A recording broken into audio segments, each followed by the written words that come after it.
Okay,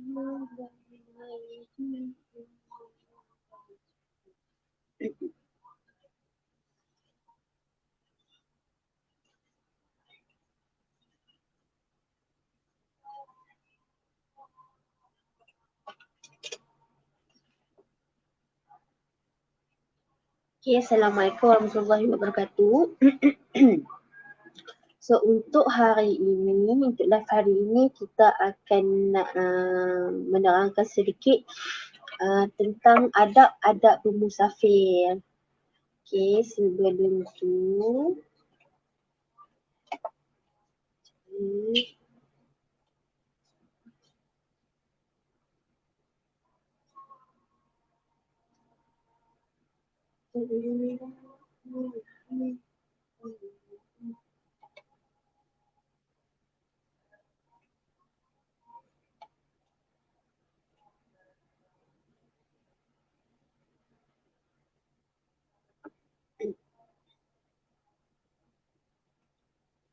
okay, ada adab musafir.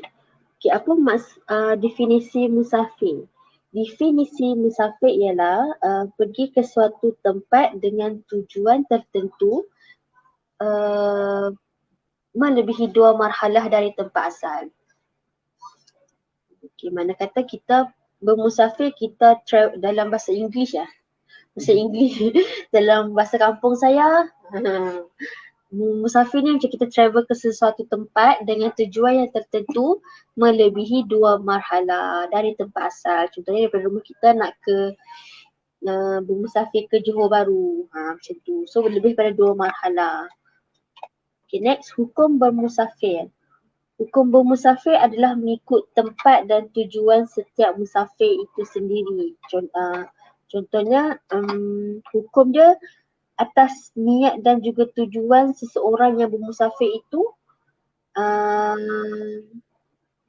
mengikut tempat dan tujuan mereka lah. Hukumnya boleh jadi wajib, boleh jadi sunat, boleh jadi makruh, boleh jadi haram. So pada asalnya hukum bermusafir adalah harus pada asalnya. Okay.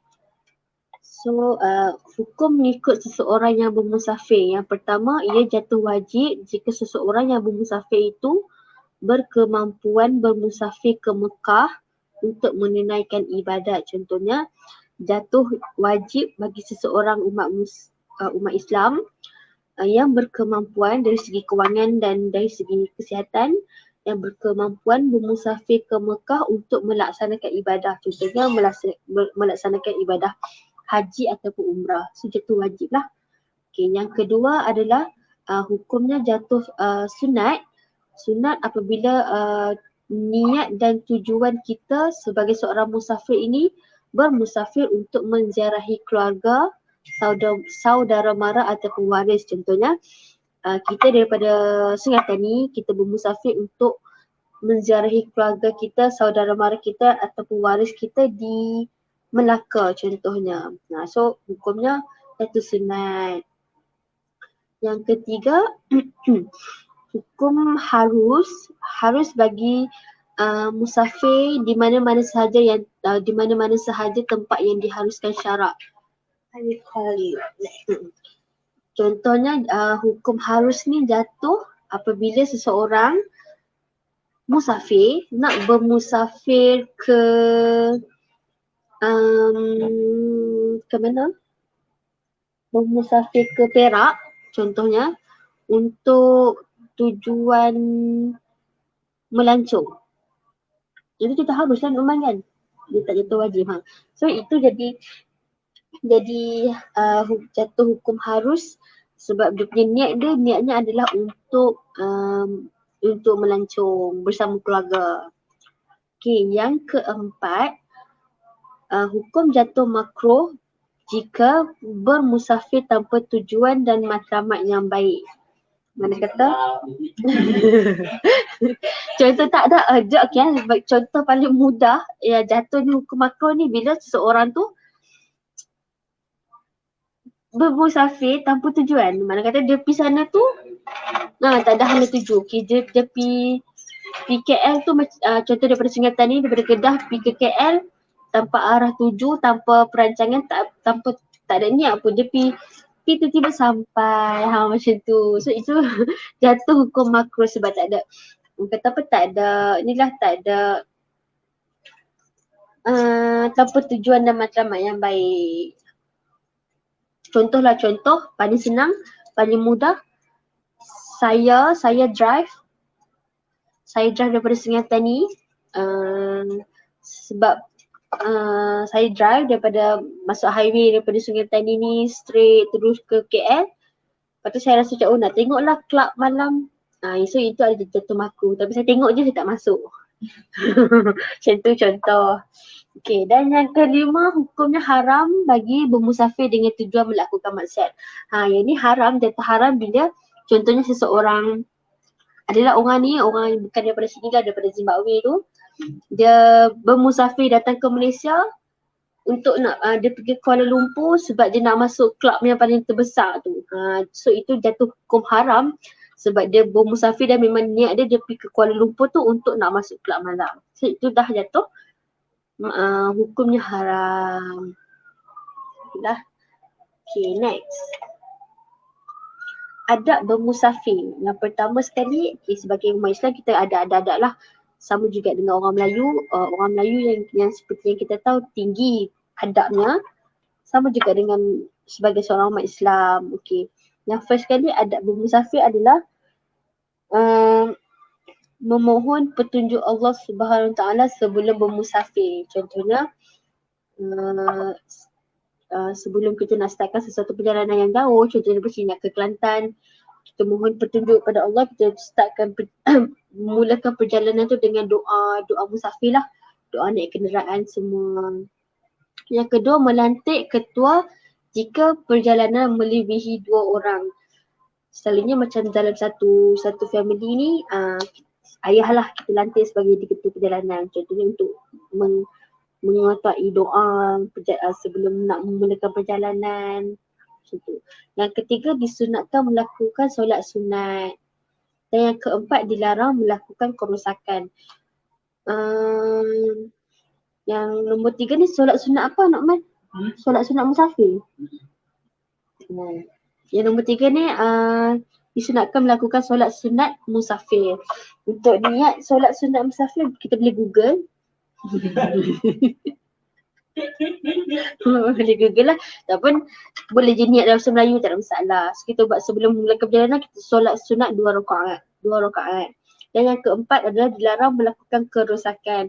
Contohnya, contoh mudah daripada sini, kita nak ke Kuala Lumpur daripada Kedah nak ke Kuala Lumpur. Dalam perjalanan tu kita berhenti kat mana-mana R&R dan kita melakukan kerosakan. Contohnya ada satu pokok bunga cantik yang dipertanam ke R&R tu, kita pun tebang, kita ambil awal balik sebab kita secantik. Itu dah melakukan kerosakan. So itu adalah tidak beradab lah, dilarang sama sekali. So, sebab perlunya adab bermusafir. Yang pertama, supaya perjalanan tersebut mendapat rahmat dan keberkatan daripada Allah Subhanahu Wa Taala. Akhirnya dalam sepanjang perjalanan tu, sebelum kita memulakan perjalanan, kita dahulukan dengan doa barang tu.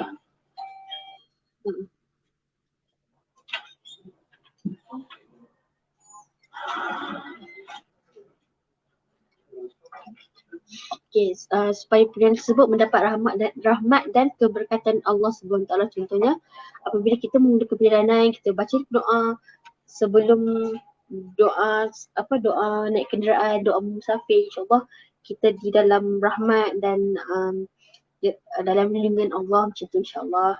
Sekiranya berlaku pertelingkahan, kenapa perlu adanya ketua kalau melebihi 2 orang?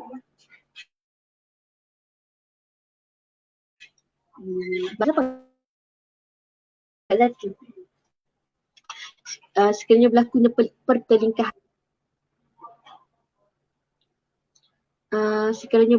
pertelingkahan, ketua yang dilantik akan menyelesaikan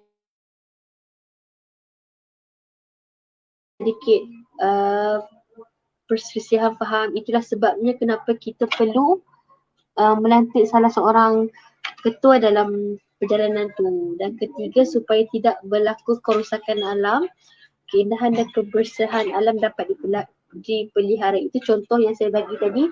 Contohnya macam kita berhenti di mana di kita berhenti di R&R dan kita cabut apa cabut pokok.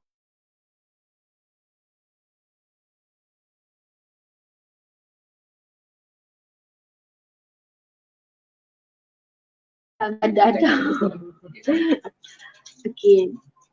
Next, musafir yang diharuskan. Contoh musafir yang diharuskan, antara contoh musafir yang diharuskan oleh Islam adalah pertama sekali bermusafir untuk mencari ilmu. Paling mudah untuk kita faham bermusafir mencari ilmu seperti yang kita tahu anak-anak muda sekarang yang kita contoh paling senang kita mana-mana anak-anak ataupun adik-adik kita yang dapat tawaran sambung belajar ke Kuala Lumpur ke overseas ke Mesir ke, itu dikira sebagai bermusafir untuk mencari ilmu, mereka sambung belajar lah di luar daripada negeri ataupun luar negara.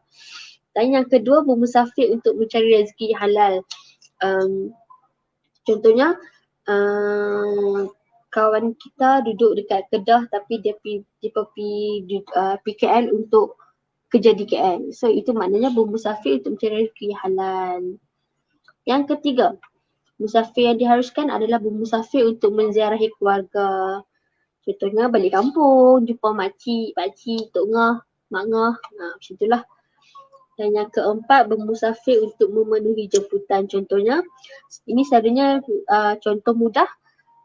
Contoh, kita dulu pernah study di Kuala Lumpur dan kawan-kawan kita pun ramai orang Kuala Lumpur. So kawan kita pun jemput makan kenduri, makan majlis perkahwinan di Kuala Lumpur. So kita daripada kita daripada Kedah nak bermusafir ke Kuala Lumpur untuk memenuhi jemputan perkahwinan kawan kita yang tinggal di Kuala Lumpur.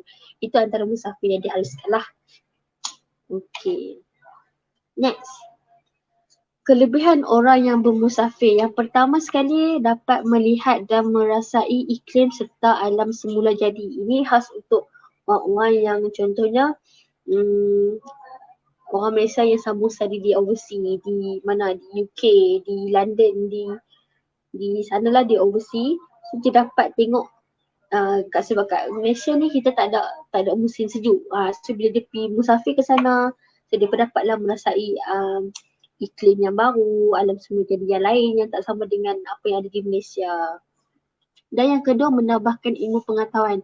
Contohnya, bila kita orang Malaysia, kita pergi London, kita pergi overseas, kita boleh belajar orang kata apa, lifestyle mereka, cara kehidupan mereka macam mana, sebab berbeza cara kehidupan Mak Saleh dengan kita punya kehidupan di Malaysia. Dan juga menikmati keindahan alam semula jadi. Bukan yang di Malaysia tak ada alam semula jadi, tapi di sana pun ada yang kita tak pernah nampak di Malaysia. Itu antara kelebihan orang yang bermusafir, mereka dapat menikmati keindahan lah. Okay. So itu sahaja untuk kita punya live hari ini, insyaAllah. Esok kita akan live di Instagram. Sampai itu kita akan buka untuk kaunter Hikmah Pelanggan je. Dan kemudian lusa baru kita akan kembali live di Facebook. Dan insyaAllah kita akan bentangkan tajuk-tajuk yang lain pula. Tajuk yang mungkin sedikit menarik. So insyaAllah jumpa lagi. Dah nak 15 minit dah. So untuk itu saja, sekian saja daripada saya. Okay, Assalamualaikum.